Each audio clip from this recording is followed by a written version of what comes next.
Hello കൂട്ടുകാരെ, എല്ലാവർക്കും നമസ്കാരം. നമ്മുടെ ഇഷ്ട പരമ്പരയുടെ നാളത്തെ വിശേഷങ്ങളിലേക്ക് ഏവർക്കും സ്വാഗതം. അങ്ങനെ അനുശ്രീയും അലോകും നേർക്ക് നേർ നിൽക്കുകയാണ് കേട്ടോ. നമ്മുടെ അനു കോടതിയിലൊക്കെ ഭയന്ന് വിറച്ചാണ് നിൽക്കുന്നത്. അപ്പം അനുവിൻ്റെ തന്നെ വക്കീല് വളരെ സൗമ്യതയോട് കൂടിയാണ് അനുശ്രീയോട് ഓരോരോ ചോദ്യങ്ങൾ ചോദിക്കുന്നത്. അലോക് കല്യാണ തലേന്ന് തന്നെ തട്ടിക്കൊണ്ട് പോയതല്ലേ എന്ന് ചോദിക്കാം. അപ്പം അനുശ്രീ അതിനെന്തുത്തരം പറയണം എന്നറിയാതെ നിൽക്കുകയാണ്. അപ്പം അനുശ്രീ പറയുന്നുണ്ട്, കല്യാണ തലേന്ന് എന്നെ ഭീഷണിപ്പെടുത്തി അലോക് പുറത്തേക്ക് എത്തിക്കുകയായിരുന്നു. അതിനുശേഷം എന്നെ കിഡ്നാപ്പ് ചെയ്ത് കൊണ്ടുപോകുകയായിരുന്നു എന്ന് സകല കാര്യങ്ങളും കോടതിയെ അനുശ്രീ ബോധിപ്പിക്കുകയാണ് കേട്ടോ. അപ്പം ഒബ്ജക്ഷൻ യുവർ ഓണർ എന്ന് പറഞ്ഞ അലോകിൻ്റെ വക്കീല് ഇടയ്ക്ക് കയറി സംസാരിക്കാനുള്ള അനുമതിയൊക്കെ മേടിക്കുന്നുണ്ട്. പ്രതിഭാഗം വക്കീല് ചോദിച്ചതിന് അനുശ്രീ പറഞ്ഞ ഉത്തരം പച്ചക്കള്ളമാണ് യുവർ ഓണർ. ഈ കോടതിയെ കബളിപ്പിക്കാനായിട്ട് ഇവര് കെട്ടിച്ചമച്ച കഥ മാത്രമാണിത്. ഏതെങ്കിലും പെൺകുട്ടി കല്യാണ തലേന്ന് ഒരാൾ ഭീഷണിപ്പെടുത്തി എന്നതിൻ്റെ പേരിൽ വീട്ടിൽ ആരോടും അറിയിക്കാതെ അയാളുടെ അടുത്തേക്ക് പോകുവാൻ തയ്യാറാവുമോ? ഈ കഥ തന്നെ ഒട്ടും വിശ്വാസയോഗ്യമല്ല. എൻ്റെ കക്ഷിയെ പല രീതിയിൽ പ്രതിസന്ധിയിലാക്കിയാണ് അനുശ്രീ അന്ന് എൻ്റെ കക്ഷിയുമായിട്ട് പോയത്. എൻ്റെ കക്ഷിക്ക് വേറെ നിവൃത്തിയില്ലാത്തത് കൊണ്ട് മാത്രമാണ് അനുശ്രീയെ കൂടെ കൂട്ടിയത്. പിറ്റേ ദിവസം രാവിലെ വന്ന് സത്യാവസ്ഥ എല്ലാവരെയും ബോധ്യപ്പെടുത്തി എൻ്റെ കക്ഷി തൻ്റെ നിരപരാധിത്വം തെളിയിക്കാനായിട്ട് നോക്കിയതാണ്. അപ്പോൾ ഈ കുട്ടിയാണ് മനഃപൂർവ്വം എൻ്റെ കക്ഷിയുടെ കൂടെ ജീവിക്കണം എന്നുള്ള ആഗ്രഹം മനസ്സിൽ വെച്ചുകൊണ്ട് സ്വയം താലി കഴുത്തിൽ ചാർത്തി എൻ്റെ കക്ഷിയുടെ കുടുംബത്തേക്ക് കയറി ചെന്നതും അവിടെ ഇത്രയും ദിവസം ഭാര്യ എന്ന പേരിൽ താമസിക്കുകയും ഒക്കെ ചെയ്തത്. ശരിക്കും പറഞ്ഞാൽ ക്രിമിനൽ കുറ്റമാണ് യുവർ ഓണർ ഈ കുട്ടി ചെയ്തിരിക്കുന്നത് എന്നൊക്കെ പറയാം. അലോകിൻ്റെ വക്കീല് അനുശ്രീയെ പല രീതിയിൽ ചോദ്യം ചോദിച്ച് പ്രതിസന്ധിയിലാക്കുന്ന കാണുന്ന അച്യുതന് ഒരുപാട് സന്തോഷം തോന്നുവാണേ. അച്യുതൻ പ്രതീക്ഷിച്ചതുപോലെ തന്നെ അനുശ്രീ പലയിടത്തും പതറിപ്പോകുന്നുണ്ട്. എങ്കിലും വിട്ടുകൊടുക്കാതെ തന്നെ തനിക്ക് സംഭവിച്ച സകല കാര്യങ്ങളും അനുശ്രീ ബോധ്യപ്പെടുത്തുന്നുണ്ട്. തൻ്റെ ഭാഗത്ത് നിന്ന് എന്തുകൊണ്ടാണ് താൻ അങ്ങനെ ഇറങ്ങിപ്പോയതെന്നും അതിനുണ്ടായ കാരണങ്ങളും തുടങ്ങി തന്നെ ബ്ലാക്ക്മെയിൽ ചെയ്യാൻ ഉപയോഗിച്ച ഫോട്ടോകളെ പറ്റി പോലും കോടതിക്ക് മുന്നാകെ നമ്മുടെ അനു നല്ല വ്യക്തമായി തന്നെ പറയുന്നുണ്ട് കേട്ടോ. അപ്പം അനുശ്രീക്ക് സംഭവിച്ച എല്ലാ കാര്യങ്ങളും കോടതിക്ക് ബോധ്യപ്പെടുകയും ചെയ്യുന്നുണ്ട്. എന്തായാലും ഇന്നത്തെ ഒരു ദിവസം കൊണ്ട് കോടതി വിധി വരുന്നില്ല, മറ്റൊരു ദിവസത്തേക്ക് ഈ കേസ് നീട്ടിവെച്ചു എന്നാണ് നമ്മുടെ ജഡ്ജി പറയുന്നത്. അത് കേൾക്കുമ്പോഴത്തേക്കും ബാലനും ഗോമതിക്കും ആകെ വല്ലാതാവുകയാണ്. ഇന്നൊരു ദിവസം കൊണ്ട് തന്നെ ഈ കേസ് അവസാനിപ്പിച്ച് വീട്ടിൽ പോകാം എന്ന് കരുതിയെടുത്താണ് വീണ്ടും ഇങ്ങനെ. അപ്പോൾ നമ്മുടെ ഗോമതി ആകെ മൊത്തം അടുത്ത അവസ്ഥയിലാണ് കേട്ടോ. അലോകിന് ജാമ്യം പോലും കിട്ടാത്തതിൽ നല്ല അമർഷം അച്യുതനും ഉണ്ട് കേട്ടോ. ഏട്ടാ, എൻ്റെ മോനെ ഇന്ന് തന്നെ കുറ്റവിമുക്തനാക്കി വീട്ടിലേക്ക് കൂട്ടിക്കൊണ്ടു പോകാമെന്നാണ് കരുതിയത്. ഇതിപ്പം അവൻ ജാമ്യം പോലും അനുവദിച്ചില്ലല്ലോ. ഇത്രയും വലിയൊരു വക്കീലിനെ നമ്മൾ ഏർപ്പാടാക്കിയിട്ട് പോലും ഒന്നും നടന്നില്ലല്ലോ ഏട്ടാ എന്ന് പറയാം.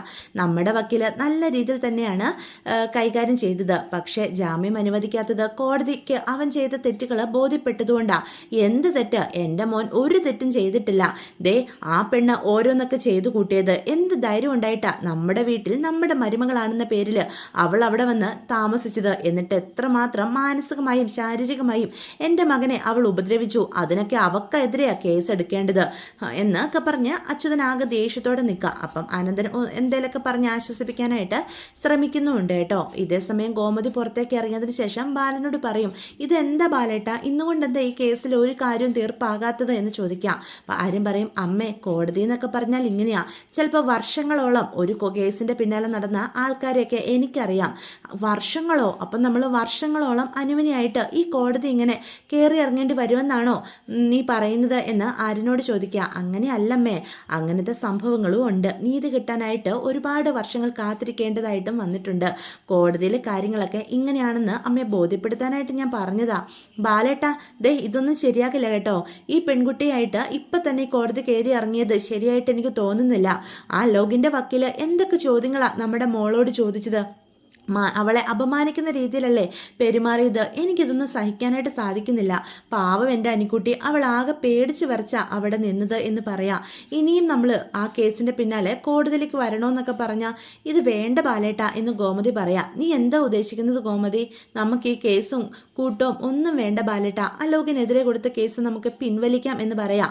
അതുമാത്രം പറ്റില്ല ഗോമതി. എൻ്റെ മകനോട് അവൻ ചെയ്തതിനുള്ള ശിക്ഷ അവന് ഞാൻ മേടിച്ചു കൊടുക്കുക തന്നെ ചെയ്യും. അവന് ജീവപര്യന്തം മേടിച്ചു കൊടുക്കാൻ പറ്റുമെങ്കിൽ അത് തന്നെ ഈ ബാലൻ ചെയ്യും. അവനോട് എനിക്ക് അത്രക്കേറെ ദേഷ്യമുണ്ട്. എൻ്റെ മകളുടെ ഭാവി വെച്ചാ അവൻ കളിച്ചത്. അത് ഞാൻ ഒരിക്കലും അവനോട് ക്ഷമിക്കത്തില്ല എന്ന് ബാലൻ തീർത്ത് പറയാം. അപ്പം പെട്ടെന്ന് ബാലൻ്റെയൊക്കെ വക്കീൽ അവിടേക്ക് വരികയാണ് കേട്ടോ. അനുവിൻ്റെ ഭാഗത്തെ ന്യായം കോടതിക്ക് എന്തായാലും ബോധ്യപ്പെട്ടിട്ടുണ്ട്. നമ്മൾ തന്നെ കേസിൽ ജയിക്കും. കേസ് നീട്ടിവെച്ചെന്ന് കരുതി നിങ്ങൾ ടെൻഷനൊന്നും ആകണ്ട. അതേസമയം പോലീസുകാർ അലോകിനിയായിട്ട് പുറത്തേക്ക് വരികയാണ്, ജയിലിലേക്ക് പോകാനായിട്ട് കേട്ടോ. അപ്പോഴാണ് അനുശ്രീയും എല്ലാവരും കോടതി വരാന്തയിൽ നിൽക്കുന്ന കാണുന്നത്. പെട്ടെന്ന് പോലീസുകാർ വണ്ടിയിലേക്ക് കയറാൻ തുടങ്ങുമ്പം അവരുടെ കണ്ണ് വെട്ടിച്ച് അലോക് നമ്മുടെ അനുവിൻ്റെ അടുത്തേക്ക് വരികയാണേ. അപ്പോൾ അലോകിനെ നേർ കാണുമ്പം അനു ഭയന്ന് നിൽക്കുക. ആരും പെട്ടെന്ന് മുന്നിലേക്ക് കയറി നിൽക്കും. എന്തിനാടാ നീ ഇപ്പം എന്തിനാടാ എൻ്റെ പെങ്ങളുടെ നേരെ വന്നത് എന്ന് ചോദിക്കുക. പെട്ടെന്ന് ബാലൻ പറയും, നീ മാറി നിൽക്കുക. അവൻ എന്താ പറയാനുള്ളതെന്ന് വെച്ചാൽ പറയട്ടെ. അനുവിനോടിപ്പം മോശമായിട്ടൊന്നും പെരുമാറില്ല അവൻ. കാരണം ഇത് കോടതിയാന്നുള്ള ബോധ്യം അവനുണ്ട്. വേണ്ട ബാലേട്ട, അവൻ എന്തെങ്കിലും നമ്മുടെ മോളെ ചെയ്താലോ, എനിക്ക് പേടിയാ. നീ ഒന്ന് സമാധാനപ്പെടിൻ്റെ ഗോമതി എന്ന് ബാലൻ അപ്പോൾ ഗോമതിയോട് പറയാണ്. പെട്ടെന്ന് അലോക ഹനുവിൻ്റെ മുന്നിൽ നിന്നുകൊണ്ട് പറയും, ഒരുപാട് തെറ്റുകൾ ഞാൻ തന്നോട് ചെയ്തിട്ടുണ്ടെന്ന് എനിക്കറിയാം. തൻ്റെ സ്നേഹത്തെ പോലും മുതലെടുത്തുകൊണ്ട് ഞാൻ പല തെറ്റുകളും ചെയ്തു. തൻ്റെ കുടുംബത്തോടുള്ള ദേഷ്യവും വൈരാഗ്യവും തീർക്കാൻ ഒരായുധമാക്കി ഞാൻ മാറ്റി. ഞാൻ ചെയ്ത തെറ്റുകൾ ഒരിക്കലും പൊറുക്കാനാകില്ലെന്ന് എനിക്കറിയാം. എങ്കിലും മാപ്പ്, ഈ 2 അക്ഷരമേ എനിക്കിപ്പോൾ പറയാനായിട്ട് സാധിക്കുള്ളൂ എന്ന് പറയാൻ കേട്ടോ. അപ്പോൾ പെട്ടെന്ന് പോലീസുകാർ അലോക് വണ്ടിയിൽ കയറിയില്ല എന്ന് കാണുമ്പം ഓടി വരികയാണ് കേട്ടോ. എന്നിട്ട് പിടിച്ചു വലിക്കുക. എടാ, ഞങ്ങളുടെ പിന്നാലെ വന്ന് നിന്നോട് ആരാടാ ഇവിടെ വന്ന് സംസാരിക്കാൻ നിനക്ക് അനുവാദം തന്നത് എന്ന് ദേഷ്യത്തോടു കൂടി ചോദിക്കാം. അപ്പം അച്യുതനും അനന്തനും ഇത് കണ്ടോണ്ട് അവിടേക്ക് വരുന്നത്. അയ്യോ ഏട്ടാ, കണ്ടില്ലേ എൻ്റെ മോനോട് അവർ സംസാരിക്കുന്നത് ഏത് വിധമാണെന്ന് നോക്കിക്കേ എന്ന് പറയാം. ഇതേ സമയം പോലീസുകാർ ഉന്തി അലോകിനെ വണ്ടിയിലേക്ക് കയറ്റുക. അത് കാണുമ്പം അച്യുതനെ നെഞ്ചു തകരുക. അവനോട് സാവധാനത്തിൽ പറഞ്ഞ അവൻ മര്യാദയ്ക്ക് വണ്ടിയിൽ കയറില്ലേ, എന്തിനാ അവനോട് ഇങ്ങനെയൊക്കെ പെരുമാറുന്നത് എന്ന് അച്യുതൻ ചോദിക്കുക. അനന്തനപ്പം പറയും, നീ ഒന്ന് അടങ്ങൻ്റെ അച്യുത, ഇത് കോടതി മുറ്റുവാ. ഇവിടെ കിടന്നൊരു പ്രശ്നം ഉണ്ടാക്കിയാൽ ഇതൊക്കെ ഏറ്റവും കൂടുതൽ ബാധിക്കാൻ പോകുന്നതും അലോകിനെ ആയിരിക്കും എന്ന് പറയാൻ കേട്ടോ. ഇതേ സമയം അനുവാണ് വല്ലാതെ നിൽക്കാണ്. അലോക് ഈ രീതിയിൽ പെരുമാറുമെന്ന് അനു സ്വപ്നത്തിൽ പോലും വിചാരിച്ചില്ല. പെട്ടെന്ന് കോമതിക്കും പാവം തോന്നുക. പാവം അലോക്, അവനാകെ മാറ്റം വന്നിട്ടുണ്ട്. അവൻ ചെയ്തു പോയ തെറ്റിനെ ഓർത്ത് അവൻ പശ്ചാത്താപിക്കുന്നുണ്ട് എന്ന് പറയാം. അത് കേൾക്കുന്ന ആര്യം പറയും, അമ്മയും അനുവും ഇതിലൊന്നും വീഴരുത്. അവനെ എങ്ങനെയെങ്കിലും കേസിൽ നിന്ന് ഊരിപ്പോകാൻ വേണ്ടിയിട്ടാ അനുവിനോട് ഇപ്പം ഇങ്ങനെ പറഞ്ഞത്. അനു മൊഴി മാറ്റി പറഞ്ഞാൽ മാത്രമേ അവന് കേസിൽ നിന്ന് രക്ഷപ്പെടാൻ പറ്റുള്ളൂ എന്നുള്ള ബോധ്യം അവന് വന്നിട്ടുണ്ട്. ജയിലും പോലീസ് സ്റ്റേഷനും ഒക്കെ ആയിട്ട് അവൻ ആകെ മടുത്ത് കാണും. അതുകൊണ്ട് ഇപ്പം നടത്തിയതാ ഇങ്ങനെ ഒരു ഷോ. അല്ലാതെ അവൻ ഒരിക്കലും മാറാൻ പോകുന്നില്ല. ഇപ്പം അവന് വീട്ടിലേക്ക് കേസിൽ നിന്ന് രക്ഷപ്പെട്ടെന്ന് വന്നോട്ടെ. ആദ്യം തന്നെ പ്രതികാരം വീട്ടാൻ നമ്മുടെ വീട്ടിലേക്കായിരിക്കും കയറി വരാൻ പോകുന്നത് എന്ന് ആര്യം പറയാം. അപ്പോൾ ബാലനും പറയും, അവൻ എന്തൊക്കെ ചെയ്താലും അവനെ ഒരിക്കലും ഇനി ഞാൻ വിശ്വസിക്കില്ല. എൻ്റെ മോളോട് അവൻ ചെയ്ത തെറ്റുകൾക്ക് ഉള്ള ശിക്ഷ അവന് മേടിച്ചു കൊടുക്കുക തന്നെ വേണം എന്ന് പറയാം. പക്ഷെ അനുവിന് അലോകിനോട് നല്ല സഹതാപം തോന്നുന്നുണ്ട് കേട്ടോ. ഗോമതിയുടെ അവസ്ഥയും അത് തന്നെയാണ്. ഇതേ സമയം എല്ലാവരും വീട്ടിലേക്ക് പോകാനായിട്ട് തുടങ്ങുമ്പോഴാണ് അച്യുതനും അനന്തനും അവിടെ നിൽക്കുന്ന ബാലൻ കാണുന്നത്. അപ്പോൾ അച്യുതനോട് ചോദിക്കും, എന്താ നിന്റെ മകനെ ഇന്ന് കുറ്റവിമുക്തനാക്കി കൊണ്ടുപോകുമെന്നോ എൻ്റെ മോളെ ജയിലിൽ അടയ്ക്കുമെന്നോ ഒക്കെ വെല്ലുവിളിക്കുന്നുണ്ടായിരുന്നോ?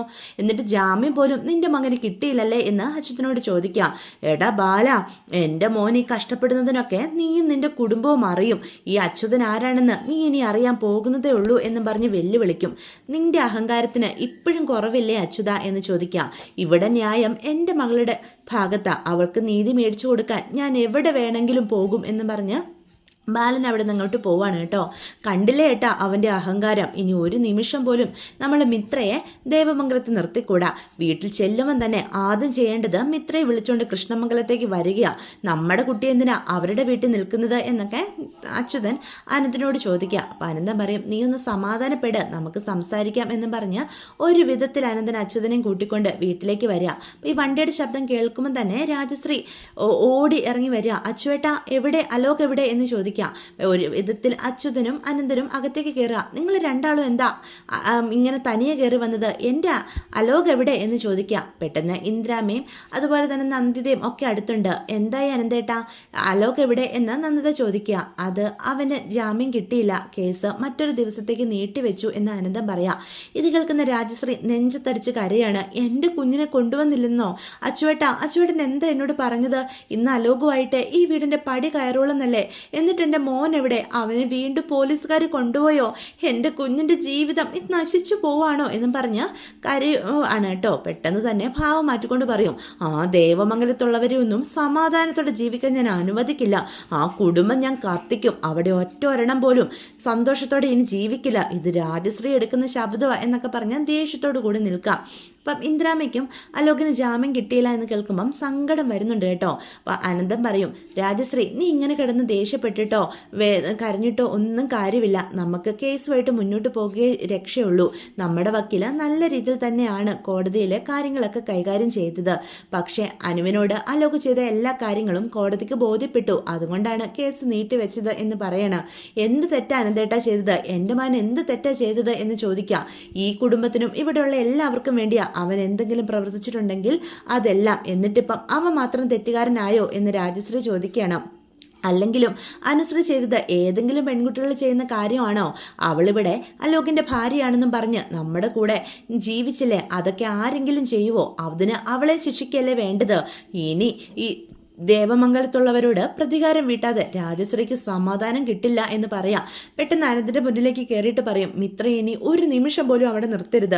ഇപ്പം തന്നെ നിങ്ങൾ രണ്ടുപേരും പോയി മിത്രയെ വിളിച്ചിട്ട് വാ എന്ന് വാശിയോട് കൂടി പറയണം കേട്ടോ. അപ്പം അച്യുതനും രാജശ്രീയും ഒരുപാട് നിർബന്ധിക്കുമ്പം അനന്തൻ എന്ത് ചെയ്യണമെന്ന് അറിയാതെ നിൽക്കുകയാണ്. വേറെ നിവൃത്തിയില്ലാതെ മിത്രയെ പോയി ദേവമംഗലത്ത് പോയി വിളിക്കാം എന്നൊരു തീരുമാനത്തിൽ അനന്തനും നന്ദിതയും എത്തിച്ചേരുകയും ചെയ്യുന്നുണ്ട് കേട്ടോ. അപ്പം ഇതൊക്കെയാണ് നാളത്തെ വിശേഷങ്ങൾ. വീഡിയോ ഇഷ്ടപ്പെടുവാണെങ്കിൽ ചാനൽ ഒന്ന് സബ്സ്ക്രൈബ് ചെയ്തും ലൈക്ക് ചെയ്തും ഹൈപ്പ് ചെയ്തും ഒക്കെ എന്നെ ഒന്ന് സപ്പോർട്ട് ചെയ്യണേ. അപ്പോൾ എല്ലാവർക്കും ഗുഡ് ബൈ.